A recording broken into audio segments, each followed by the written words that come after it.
नमस्कार दोस्तों, कैसे हैं आप सभी लोग और आपका स्वागत है हमारे चैनल में। गाइस, आज हम बात करेंगे युवा उद्यमिता प्रोत्साहन योजना के बारे में।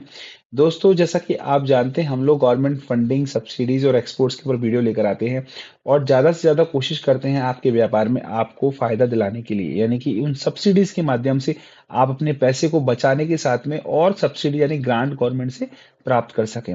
तो दोस्तों, आज हम इस वीडियो को शुरू करते हैं। तो सबसे पहले हम जानते हैं कि युवा उद्यमिता प्रोत्साहन योजना राजस्थान सरकार की एक ऐसी स्कीम है जो काफी वक्त से इसमें चल रही है, लेकिन यह स्कीम अब बंद हो चुकी है। अब आप सोच रहे होंगे कि मैं इस पे वीडियो फिर भी क्यों बना रहा हूँ। दोस्तों, अभी इसका एक ऑप्शन और खुला हुआ है, वो है राजस्थान फाइनेंशियल कॉर्पोरेशन। यानी कि आप अगर अभी तक इसको लगता है कि आपको कि ये सभी जो स्कीम है, यानी युवा उद्यमिता प्रोत्साहन योजना स्कीम है, ये अगर आप नेशनलाइज या प्राइवेट बैंक के थ्रू नहीं लेना पा रहे हैं और इसका फायदा नहीं उठा पा रहे हैं, तो आप RFC यानी राजस्थान फाइनेंशियल कॉर्पोरेशन के माध्यम से अप्लाई कर सकते हैं। दोस्तों, इस स्कीम की सबसे खास बात है कि आप 5.5% ब्याज पर ही इतनी अमाउंट की फंडिंग ले सकते हैं। जनरली इसमें दो तरह के स्लैब दिए हुए हैं। पहला स्लैब है इसके अंदर 2 करोड़ तक का, और दूसरा स्लैब है 2 करोड़ से ज्यादा लेकिन 5 करोड़ तक का। इसका मतलब यह हुआ कि आप राजस्थान फाइनेंशियल कॉर्पोरेशन से 5 करोड़ रुपए तक का लोन उठा सकते हैं। लेकिन इसमें जो पहले 2 करोड़ हैं, उस पर जो ब्याज चार्ज किया जाएगा वो 5.5% के हिसाब से चार्ज किया जाएगा। लेकिन जो उससे ज्यादा का अमाउंट है, यानी कि 2 करोड़ से ज्यादा लेकिन 5% तक है, तो उसमें जो सामान्य ऋण की जो दर होगी वही आप पे लागू की जाएगी। अब बात करते हैं अगला पॉइंट कि कौन कौन सी यूनिट इसमें एलिजिबल है।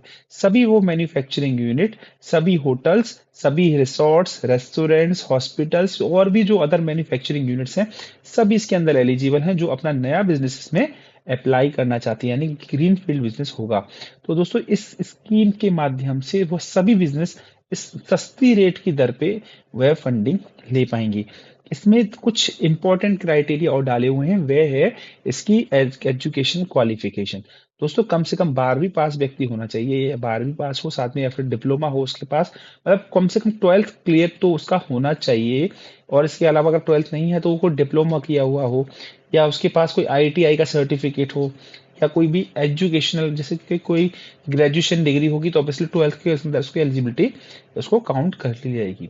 अब दोस्तों, इसमें जो युवा की जो एक एज कैटेगरी की गई है वो क्या है, तो दोस्तों युवा उद्यमिता के अंदर जो भी व्यक्ति 45 वर्ष तक का कोई भी व्यक्ति इसके अंदर अप्लाई कर सकता है। मिनिमम उम्र 18 साल है, मैक्सिमम उम्र इसकी 45 वर्ष है। तो 45 वर्ष तक का व्यक्ति इसके अंदर अप्लाई कर सकता है।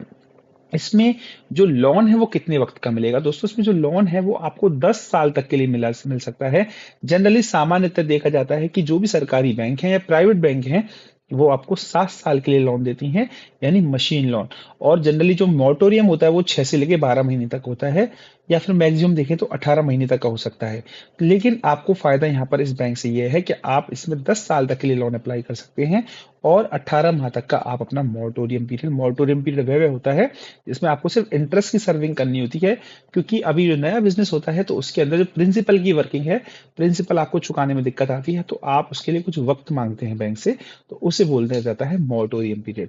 तो उसमें इसके अंदर जो अंशदान है, यानी उसमें जो लिखा हुआ है वो है कि न्यूनतम प्रवर्तकों का अंशदान प्रतिभूति मार्जिन 30% एवं अधिकतम ऋण पूंजी अनुपात आपका 2:1 होगा। यानी कि आप ₹1 की इक्विटी पे ₹2 तक का लोन ले सकते हैं। यानी अगर मान के चलिए आपको 4 करोड़ की फंडिंग लेनी है, तो आपको ₹2 करोड़ का कंट्रीब्यूशन इसमें करना होगा। दोस्तों, इसमें एक चीज और बताने योग्य यह है कि राजस्थान फाइनेंशियल कॉर्पोरेशन के माध्यम से अगर आप फंडिंग लेते हैं तो इसमें अनसिक्योर्ड लोन नहीं मिलता है। इसमें आपको प्रतिभूति यानी कॉलेटरल देना ही पड़ेगा। तो इस चीज का आपको ध्यान रखना है, यानी कि साथ में आपको जो प्रवर्तक का कंट्रीब्यूशन है वो मिनिमम 30% तो होना ही होना चाहिए, यानी 30% आपको कंट्रीब्यूट करना पड़ेगा। 70% आप अपनी फंडिंग ले पाएंगे। इसमें सिलेक्शन करने के लिए जो भी आप स्कीम है, तो उसके लिए आप हमसे संपर्क कर सकते हैं, हम आपकी इसमें मदद कर सकते हैं। हम आपको डिस्क्रिप्शन बॉक्स में हमारा नंबर दे रहे हैं, जिसके माध्यम से आप हमारा चाहें तो आप इसमें जो गवर्नमेंट फंडिंग है और सब्सिडी है, दोनों के लिए हम आपके साथ का कर सकते हैं।